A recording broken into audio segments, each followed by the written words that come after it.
안녕하세요.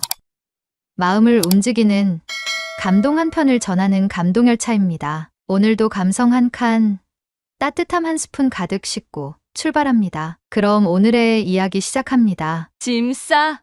한국으로 이민 가자. 제가 일본 친구들에게 이 말을 했을 때 모두가 저를 미쳤다고 생각했어요.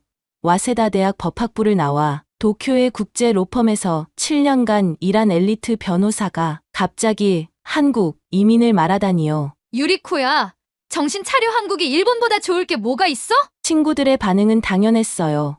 더 높은 연봉, 더 안정적인 사회를 가진 일본을 떠나 한국으로 간다고요. 하지만 저에게는 확신이 있었어요.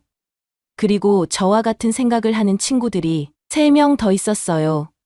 의사 켄지, 교사 아키코, 광고인 시니치, 모두 30대 중반에 성공한 전문직이었죠.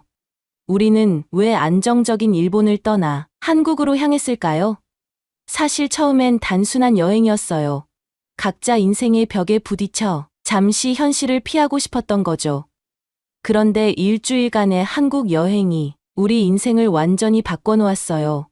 완벽해 보이는 일본 사회에 숨겨진 민낯과 예상치 못했던 한국에서의 발견들을 지금부터 들려드릴게요. 과연 저희가 한국에서 무엇을 발견했는지 궁금하지 않으세요? 여러분의 구독, 좋아요, 알림 설정은 저에게 가장 큰 선물입니다. 클릭 한 번으로 제게 큰 힘을 주시길 바라요. 안녕하세요.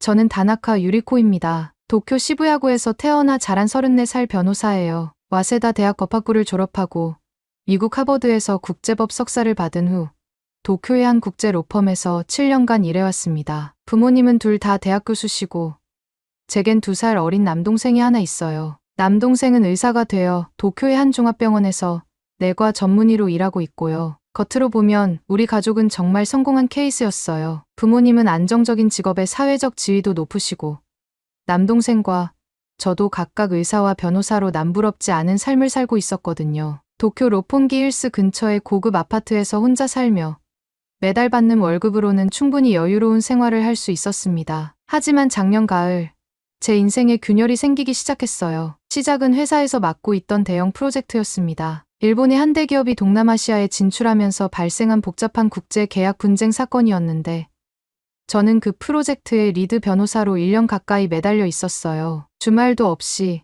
밤샘도 수없이 하면서요. 드디어 프로젝트가 성공적으로 마무리되었을 때 저는 정말 뿌듯했습니다. 고객사도 만족해했고 파트너 변호사들도 제 능력을 인정해주는 것 같았거든요. 그런데 프로젝트가 끝나고 일주일 후 인사팀장이 저를 불렀어요. 유리코 씨, 수고 많으셨습니다. 그런데 말씀드릴 게 있어서요. 그때까지만 해도 저는 승진이나 보너스 이야기인 줄 알았어요. 하지만 인사팀장이 건넨 건 해고 통지서였습니다. 프로젝트가 종료되면서 인력 조정이 있게 되었습니다. 유리코 씨는 분명 유능한 변호사예요. 하지만 굳이 대체 불가능한 정도는 아니라고 판단되어서요. 그 순간 제 머릿속이 하얘졌어요. 7년간 회사를 위해 헌신했는데 그 모든 게 대체 가능한 일이었다는 거죠. 더 충격적인 건 인사팀장의 차가운 표정이었어요. 마치 고장난 부품을 교체하는 것처럼 담담하게 말하더라고요. 집에 돌아와서 남동생 켄지에게 전화를 걸었어요. 켄지는 저보다 2살 어리지만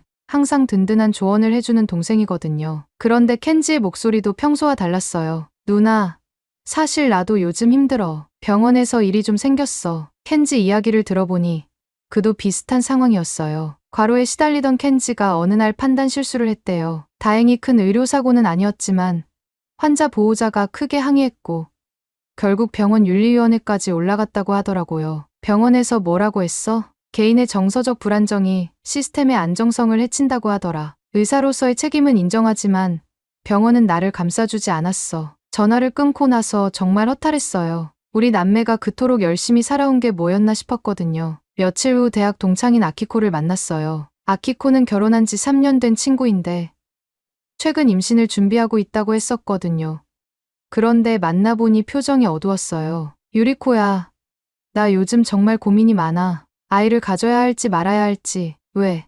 무슨 일이야? 요즘 일본 경제 상황 보면 정말 불안해. 내 월급도 몇 년째 그대로고 물가는 계속 오르는데. 아키코는 교육대학을 나와서 초등학교 교사로 일하고 있는데 최근 들어 미래에 대한 걱정이 커졌다고 하더라고요. IT 분야 친구들 이야기 들어보니 정말 충격적이더라고. 한국에서 AI 개발하는 친구는 연봉이 1억 넘는데 여기 일본에서는 같은 일 해도 절반도 안 되잖아. 아키코가 가장 걱정하는 건 아이의 미래였어요. 지금도 이런데 10년, 20년 후엔 어떨까? 아이가 성인이 될 때쯤이면 일본이 더 뒤처져 있을 것 같아. 첨단 기술 분야에서는 이미 한국에 밀리고 있는데 더 심각한 건 사회 전체적인 침체 분위기였어요. 젊은 사람들은 다 외국으로 나가고 싶어 하고 기업들도 해외로 이전하고 이런 나라에서 아이를 키워봤자 결국 떠나라고 해야 할 것 같아. 솔직히 말하면 이렇게 내리막길인 사회에서 아이의 미래를 보장해줄 자신이 없어. 가슴이 먹먹했어요. 우리가 살고 있는 이 완벽해 보이는 도쿄가 사실은 사람다운 삶을 빼앗아 가고 있는 건 아닌가 하는 생각이 들었거든요. 마지막으로 대학 동아리 선배인 신이치 씨와 만났어요. 신이치 씨는 광고회사에서 크리에이티브 디렉터로 일하는 재능 있는 분이에요. 그런데 그분도 최근 퇴사를 결심했다고 하더라고요. 몇 달 동안 공들여 만든 광고 기획안이 있었는데 브랜드 이미지에 맞지 않는다고 전면 수정하라고 하더라고. 상사가 한 말이 가관이야. 고객은 창의성보다 클릭률을 원한다고. 신이치 씨는 그날 밤 노트북을 닫고 사표를 쓰기로 결심했다고 했어요. 15년간 광고계에서 일하면서 쌓아온 자신만의 철학과 창의성이 단순한 숫자 앞에서 무너지는 걸 견딜 수 없었다고요. 네 사람이 모두 비슷한 시기에 인생의 벽에 부딪힌 거예요. 겉으로는 성공한 것 같지만 실제로는 시스템의 부품처럼 취급받으며 살아왔던 우리들이요. 그때 깨달았어요. 도쿄는 완벽한 도시였지만 그 완벽함 속에서 사람다운 따뜻함은 사라져가고 있었다는 거요. 우리는 더 이상 이렇게 살 수 없다고 생각했습니다. 그래서 결심했어요. 잠시 이 모든 걸 떠나보자고. 진짜 사람답게 살 수 있는 곳이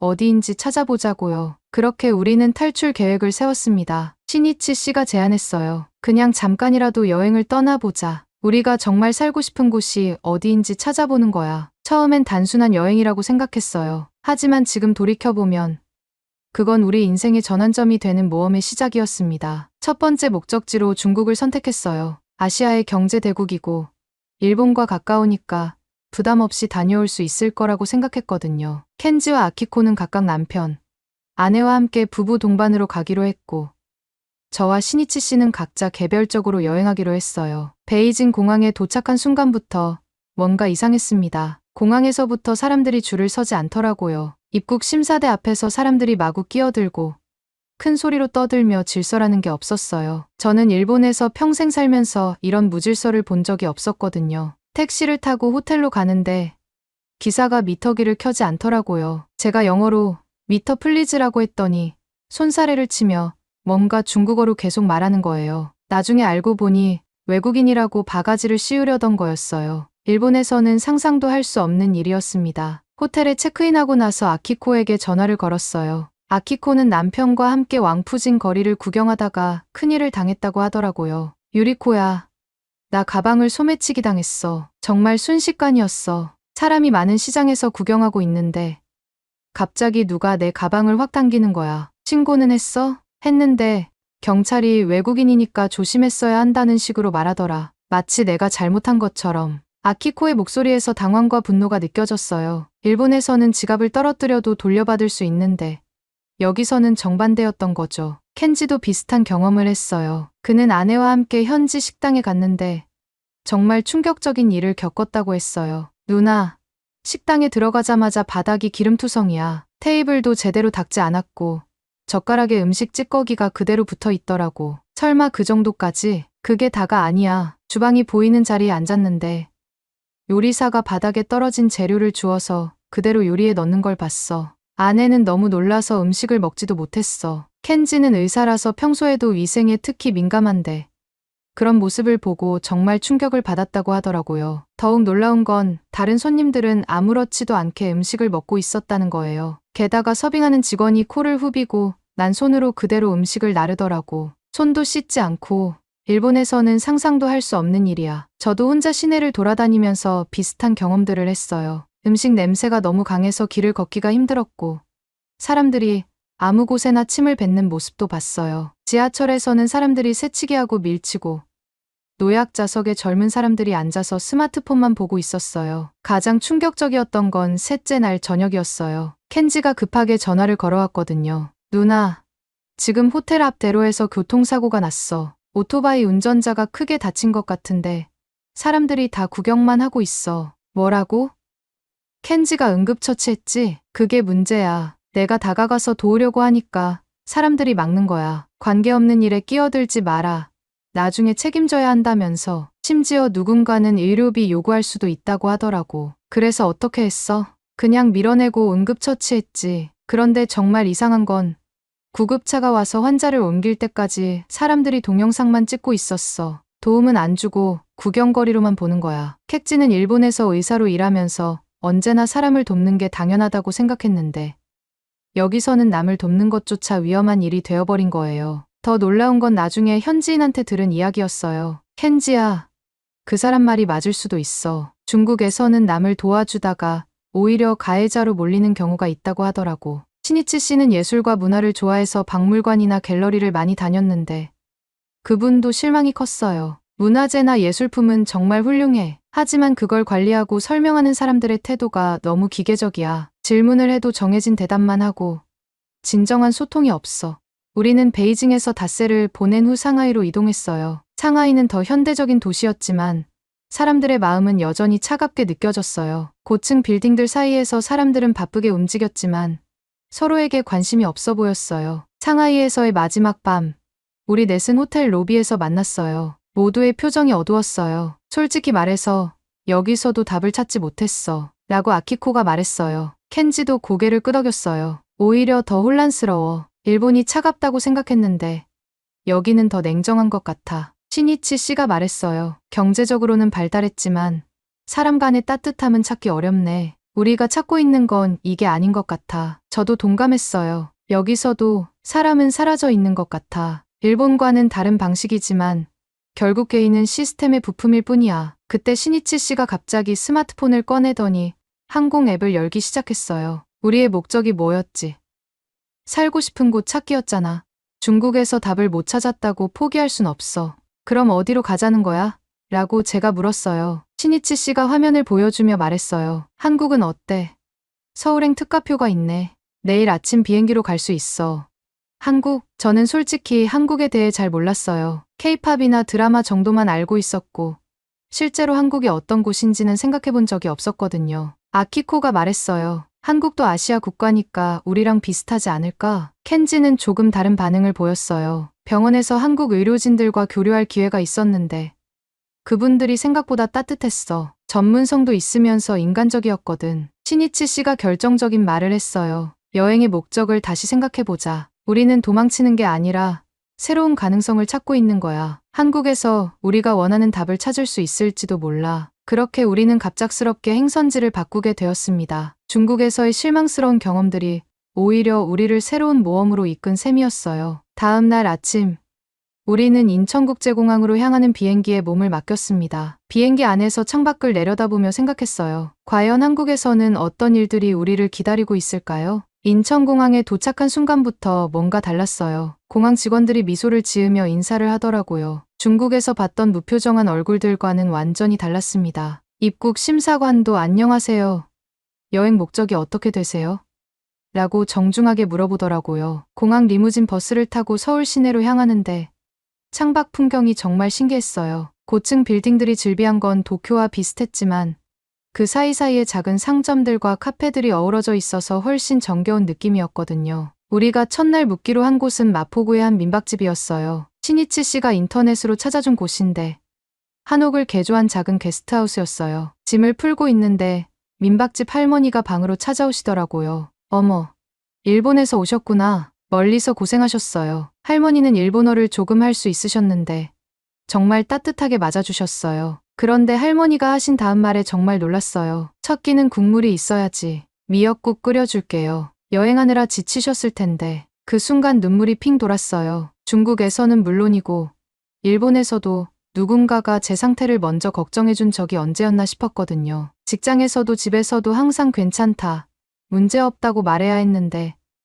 처음 만난 할머니가 제가 지쳤을 거라고 먼저 생각해 주시다니요. 미역국을 먹으면서 할머니와 이야기를 나눴어요. 할머니는 젊은 시절 일본에서 생활한 적이 있으셨대요. 일본 사람들은 참 정중하고 예의 바르지. 그런데 마음을 열기까지는 시간이 오래 걸리더라고. 한국 사람들은 좀 다르지. 빨리 친해지고 마음도 금방 열어줘. 할머니 말씀을 들으면서 정말 그런 것 같다는 생각이 들었어요. 처음 만났는데도 진짜 가족처럼 챙겨주시는 거예요. 다음 날 아침, 켄지와 함께 근처 전통시장에 갔어요. 중국 시장에서의 안 좋은 기억 때문에 조금 걱정되긴 했지만 한국 시장은 완전히 달랐어요. 떡집 아주머니가 저희를 보더니 갓 만든 인절미를 하나씩 건네주시는 거예요. 어머, 일본 분들이네. 우리 떡 맛보세요. 서비스예요. 켄지가 일본어로 감사합니다라고 하니까 아주머니가 더 좋아하시면서 고생 많으셨어요 라고 하시더라고요. 그 한마디가 켄지의 마음을 완전히 녹였어요. 누나, 이상해. 왜 이렇게 따뜻하지?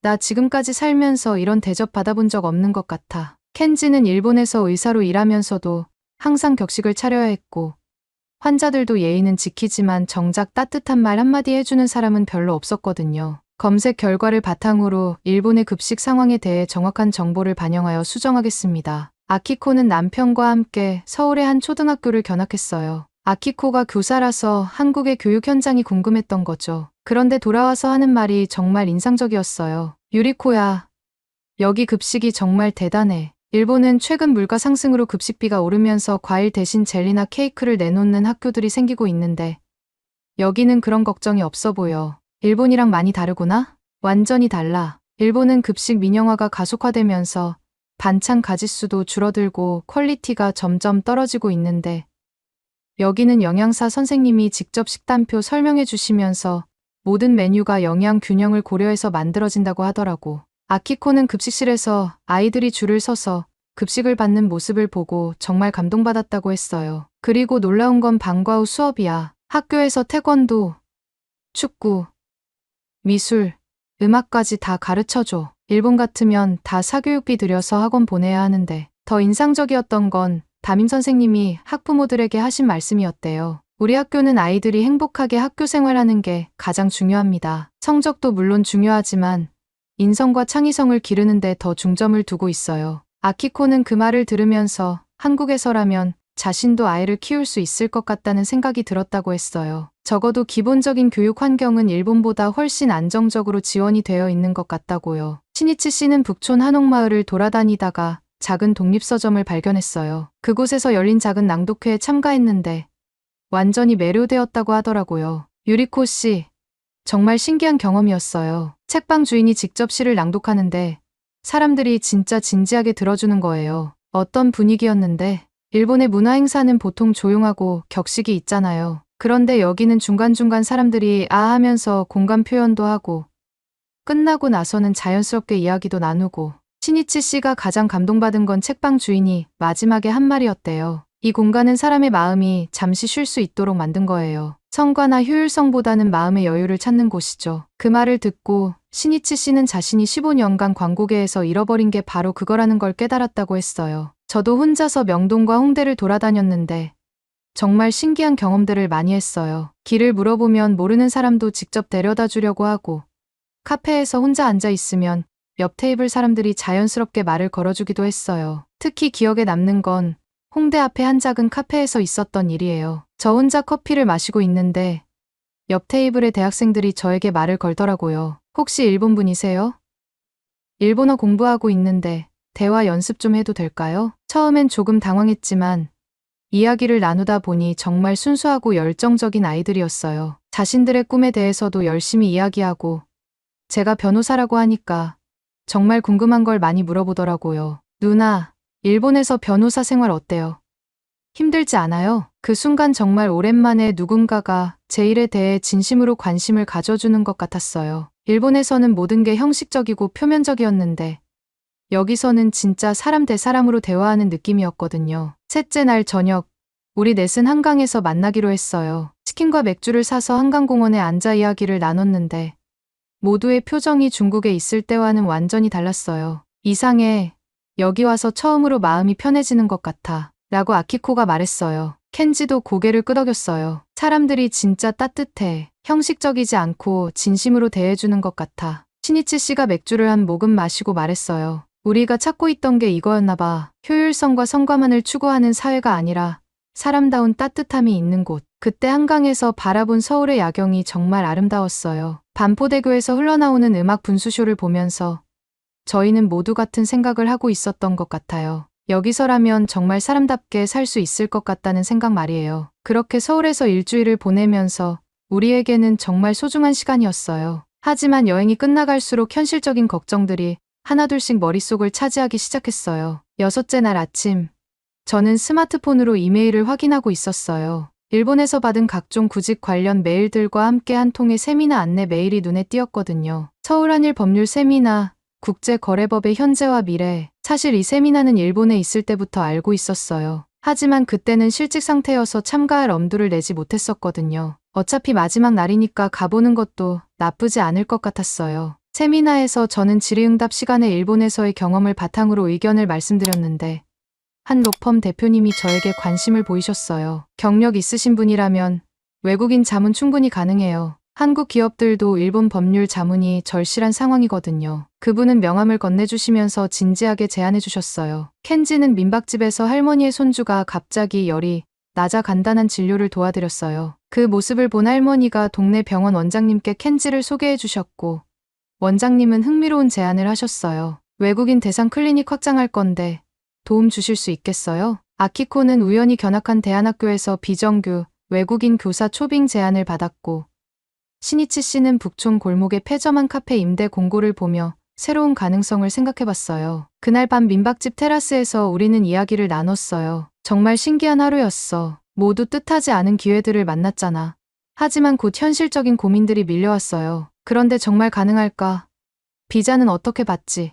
라고 켄지가 먼저 걱정을 꺼냈어요. 저도 고개를 끄덕였어요. 언어 문제도 심각해. 일상 대화는 그럭저럭 하지만 업무용 한국어는 완전히 다른 차원이잖아. 아키코가 한숨을 쉬었어요. 교육 시스템도 다를 텐데 내가 정말 적응할 수 있을까? 신이치 씨도 현실적인 이야기를 했어요. 카페 운영 경험도 없는데 너무 무모한 생각인 것 같아. 실패하면 일본으로 돌아갈 때 더 힘들어질 수도 있고 결국 우리는 감정에 휩쓸려 성급한 결정을 내리기보다는 일단 일본으로 돌아가서 차근차근 생각해보기로 했어요. 인천공항에서 이별할 때 우리는 모두 복잡한 심정이었어요. 언젠가 다시 여기 올 수 있을까? 라고 아키코가 아쉬워했어요. 일단 돌아가서 현실적으로 알아보자. 무작정 감정만으로는 안 되니까. 라고 켄지가 말했어요. 도쿄로 돌아온 현실은 우리가 걱정했던 것보다 훨씬 더 냉혹했어요. 저는 취업 활동을 재개했지만 면접에서 공백기에 대한 질문만 계속 받았어요. 왜 이전 회사를 그만두셨나요? 그 기간 동안 뭘 하셨나요? 같은 질문들에 지쳐갔어요. 켄지는 더 힘들었어요. 의료계에서는 한번 문제가 생기면 복귀하기가 정말 어려웠거든요. 면접에서도 계속 과거 일을 문제 삼으며 신뢰성에 의문을 표했어요. 누나, 이게 정말 내가 평생 해야 할 일인가 싶어. 환자를 돕고 싶어서 의사가 됐는데 지금은 그냥 시스템을 유지하는 부품 같은 기분이야. 아키코도 학교 현장으로 돌아가면서 다시 현실을 직면했어요. 아이들은 여전히 과도한 경쟁에 시달리고 있었고 학부모들의 성적에 대한 압박은 더 심해졌어요. 임신을 해도 될까 하는 고민이 더 깊어졌어. 한국에서 본 그런 자유로운 교육 환경이 계속 머릿속에 맴돌아. 신이치 씨는 다시 광고계로 돌아갔지만 창의성은 더욱 제약받았어요. 모든 기획안의 데이터와 효율성만 요구받았고 진정한 소통이나 감동은 뒷전이었어요. 2달이 지나면서 우리는 자주 만나게 되었어요. 일본에서의 답답한 현실을 서로 토로하는 것이 유일한 위로였거든요. 한국에서의 일주일이 꿈만 같아. 정말 그런 곳이 있었나 싶을 정도로 라고 아키코가 말했어요. 켄지가 진지하게 말했어요. 누나, 우리 진짜 한국 이민에 대해 알아보는 거 어때? 그때 받았던 제안들이 진짜였는지 확인해보자. 저도 그 생각에 동의했어요. 그래. 최소한 알아보기만이라도 해보자. 가능성을 확인해보는 거야. 그렇게 우리는 본격적으로 한국 이민에 대해 조사하기 시작했어요. 먼저 비자 문제부터 알아봤어요. 전문직 취업 비자, 투자 비자, 영주권 취득 조건 등을 하나하나 찾아봤어요. 생각보다 복잡했지만 불가능하지는 않았어요. 켄지는 한국 의료진 면허 취득 과정을 알아봤어요. 한국어 능력 시험과 의료진 국가고시를 통과해야 한다는 걸 알았지만 일본 의사 경력이 있으면 일부 과정이 단축된다는 것도 확인했어요. 저는 한국 변호사 자격에 대해 조사했어요. 외국 변호사도 일정 조건을 충족하면 한국에서 법률 서비스를 제공할 수 있다는 걸 알았어요. 아키코는 한국 교육계 취업 정보를 찾아봤고 신이치 씨는 한국에서의 사업 창업 절차를 알아봤어요. 그 과정에서 우리는 한국에서 받았던 명함들의 주인들과 연락을 취했어요. 놀랍게도 모든 분들이 여전히 우리에게 관심을 보여주셨어요. 정말 진지하게 고려 중이시라면 구체적으로 도움을 드릴 수 있어요. 3달 후,